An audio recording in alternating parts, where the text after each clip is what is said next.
तालियों की आवाज प्लीज। Thank you students.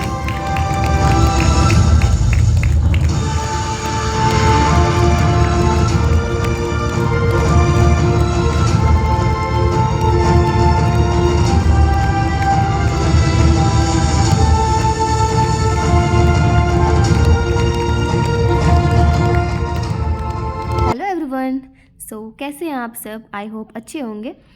तो मैं और मेरी रूममेट जा रहे हैं आज सेमिनार में। सेमिनार हमारे बीएचयू कैंपस में ही है और हमारा कॉलेज बस भी सामने खड़ी दिखी मुझे। थोड़ी देर वेट करने के बाद बस खुलती है। मैं और मेरी फ्रेंड बैठे थे, आगे बढ़ते ही बीच में इतनी भीड़ आ गई बस में। ड्राइवर अंकल भी लाइक पीछे बढ़ते रहिए, पीछे बढ़ते रहिए। एंड यू नो, हमें हमेशा से हर कोई यही बताता है कि हमें आगे बढ़ते रहना चाहिए, बट ये ड्राइवर अंकल इकलौते इंसान है जो हमें पीछे बढ़ने को कहते हैं। पहुंच चुकी हूँ सेमिनार हॉल में। वहाँ पे जीके सर का वेलकम के लिए एक फ्लावर्स की बहुत सुंदर सी रंगोली बनाई हुई थी और ये साइड में पहले से पोस्टर भी बनाया गया है जो कि बहुत ही सुंदर लग रहा था। मैं देख रही थी इनको बहुत ज़्यादा ध्यान से। ये रंगोली काफ़ी ज़्यादा सुंदर था। मैं देख देख के खुश हुए जा रही थी। एंड ना अब चलते हैं ऊपर, देखते हैं क्या हो रहा है। और आज का जो सेमिनार है उसका टॉपिक रहने वाला है हमारा जो मॉडर्न लाइफ है उसमें स्पिरिचुअल लाइफ को कैसे मैनेज करना है। ये सबका स्वागत करते हैं। हर हर महादेव, हर हर महादेव। क्योंकि हमारा बनारस हिंदू यूनिवर्सिटी काशी में है और ये काशी महादेव की नगरी के नाम से बहुत ज़्यादा प्रचलित है। तो यहाँ पे किसी भी काम को करने से पहले हमारे महादेव को जरूर याद किया जाता है। पूरे दुनिया में वो सब देखेगा, हम भी देखेंगे, आप भी देखेंगे। सनातन राष्ट्र आपको घोषित करने की आवश्यकता है। हमारा राष्ट्र पहले से ही सनातन राष्ट्र है। जब गोविंद शुक्ला जी को मैं सर को पुष्प देने के तो जो लिए इसका दुरुपयोग कर रहे हैं, thank you very much sir, उनको इसका सबक थैंक यू वेरी मच। और मैं खुद जानकी सेवा समिति की तरफ से, क्योंकि मैम विराजमान है हम सब में, मैं उनको भी सम्मानित करूंगी विशेषता है क्या? सुंदर से गुलदस्तों के साथ। आवश्यकता नहीं। और इसकी क्या औकात है कि ये माता कौशल्या पे और राम के जन्म पे नहीं उठा रहे।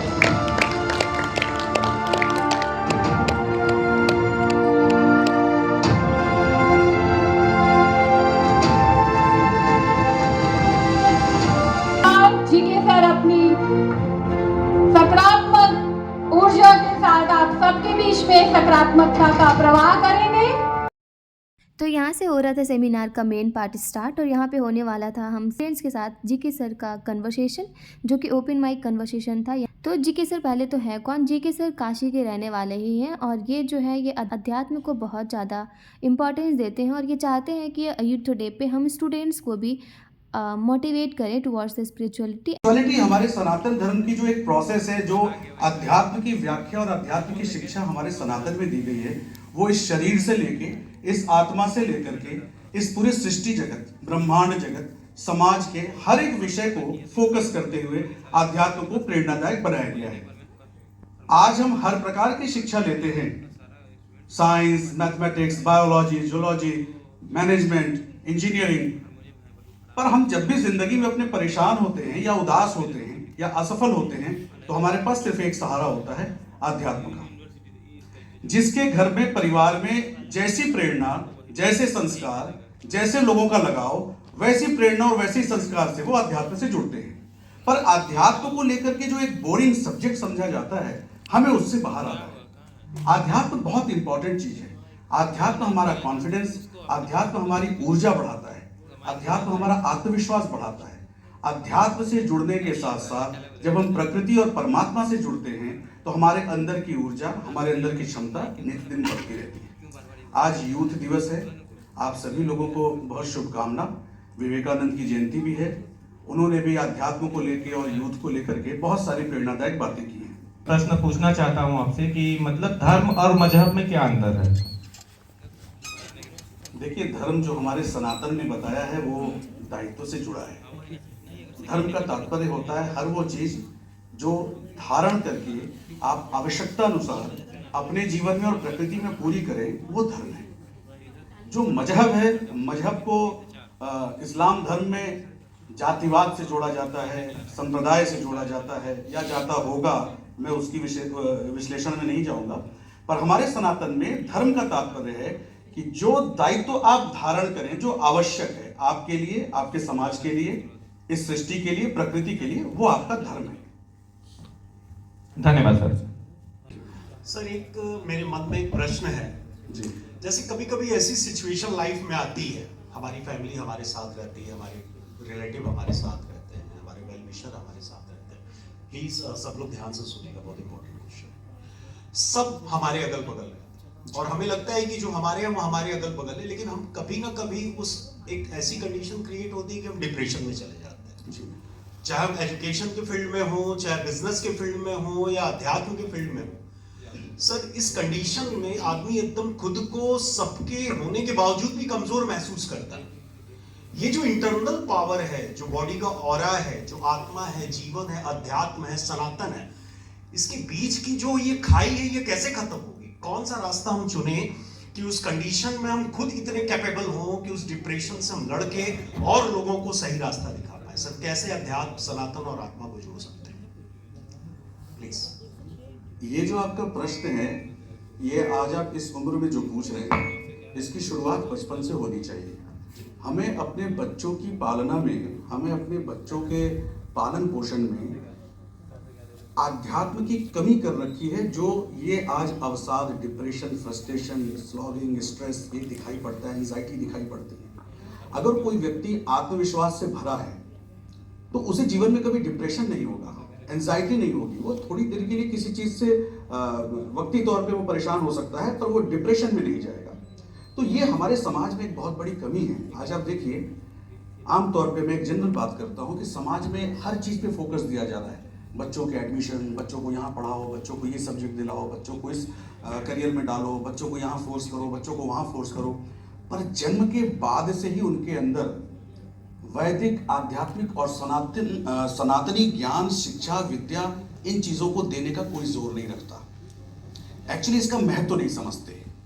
ये कितना महत्वपूर्ण है ये नहीं समझते। जब कोई मनुष्य जन्म लेने के बाद, जैसे हमारे यहाँ तो बहुत सारी विधियां हैं, 16 संस्कार की विधियां हैं, बहुत सारी चीजें बच्चों को समझ में आती है जिनके घर में ये संस्कार चलाए जाते हैं। एक बच्चा जब छोटी उम्र से बड़ी उम्र में जाता है और जब उसे वास्तविकता का पता चलता है, उसे प्रकृति का बोध होता है, उसे परमात्मा का बोध होता है, उसे आत्मा का बोध होता है, उसे जीव का बोध होता है, उसे वनस्पतियों का बोध होता है, उसको चीजों की आवश्यकता पता चलती है, अनावश्यकता पता चलती है, महत्व पता चलता है, तो वो व्यक्ति बहुत जाता है कि लोग नाराज क्यों होते हैं, जब राज नहीं आते नाराज हो जाते हैं। आप इस प्रकृति को पढ़ेंगे, इस सृष्टि को पढ़ेंगे, इस व्यवस्था को पढ़ेंगे, परमात्मा व्यवस्था को पढ़ेंगे, तो आपको वो सारी चीजें भी जानने को मिलेंगी। जब जीवन में कोई कठिन परिस्थिति आती है या जब कोई ऐसी परिस्थिति आती है जब आप खुद को असहाय महसूस करते हैं, आपको वहां से निकलने का रास्ता मिलेगा। कठिन परिस्थिति क्या प्रभु श्री राम के जीवन में नहीं थी? एक बार नहीं, कितनी बार थी। जंगल जाते वक्त थी, सीता के हरण के समय थी, रावण से युद्ध के समय थी, सीता को खोजते समय थी। कहानियों में तो आप सुन लेते हैं, पर कभी आप उसको अनुभव करिए कि वो कैसी विषम परिस्थिति रही होगी, कैसी कठिन परिस्थिति रही होगी जब उन्होंने उन परिस्थितियों का सामना किया। पर वो प्रभु श्री राम थे, उनकी शिक्षा, दीक्षा उनको उस प्रकार मिली, उन्हें विश्वामित्र ने इतने बल दिए, इतनी विद्याएं दी, इतनी शिक्षाएं दी।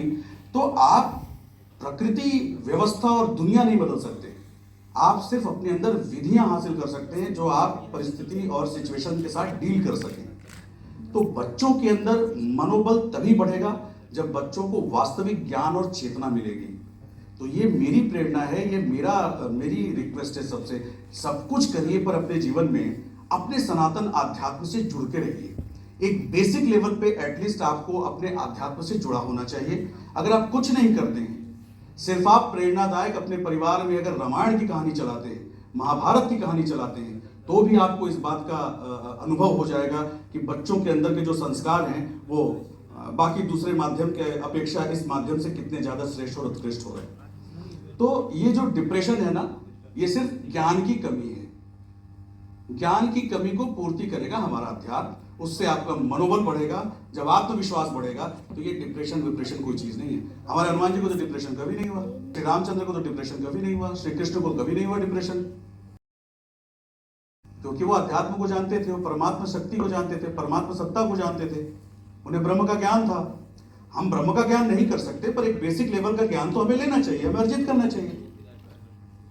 तो ये मेरा ऐसा मानना है कि अगर आप आध्यात्म से जुड़े हैं, वास्तविकता से, हमारे सनातन में तो ये हाल है, किसी बच्चे को आप चामुंडा का एक मंत्र सिखा दीजिए और उसको ऐसी प्रेरणा दे दीजिए कि वो कुछ ना करे, कोई मतलब ना जाने, कुछ ना समझे। वो सुबह शाम 108 बार चामुंडा का मंत्र पढ़ ले। वो मंत्र अपनी शक्ति से उसके अंदर इतना आत्मविश्वास पैदा कर देगा, उसे कुछ समझने की जरूरत ही नहीं है।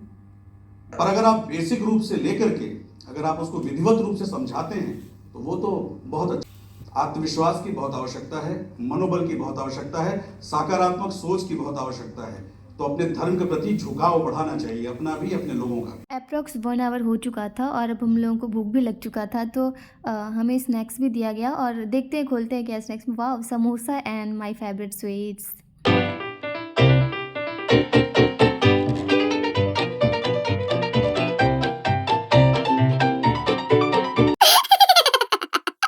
Seminar ends with all this and at the last GK sir ने हम स्टूडेंट्स को सर्टिफिकेट देकर अप्रिसिएट भी किया। So thank you for watching the vlog.